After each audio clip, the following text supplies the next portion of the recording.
Hi friends, எல்லாருக்கும் வணக்கம். Morning கொஞ்சம் சீக்கிரமாகவே எழுந்திரிச்சு கருவாடு சாதம், முட்டை ஆம்லேட் போட்டு பாப்பாவுக்கு காலேஜுக்கு கட்டி கொடுத்துட்டேன்.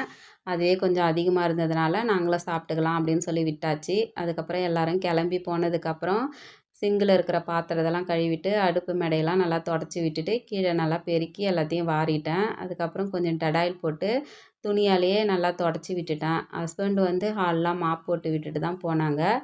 ஆனாலுமே வந்து நான் எப்பயுமே வாரத்துக்கு 2, 3 தடவை இந்த மாதிரி வந்து கிச்சனில் டடாயில் போட்டு துணியாலேயே நல்லா தொடச்சி விட்டுக்குவேன்.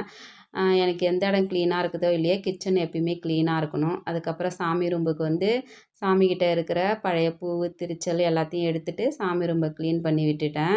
வாரம்லாம் விளக்கு தட்டு விளக்க மாட்டேன். 2 வாரத்துக்கு 3 வாரத்துக்கு ஒரு தடவை தான் விளக்கு தட்டு விளக்கி சாமி படைப்பேன்.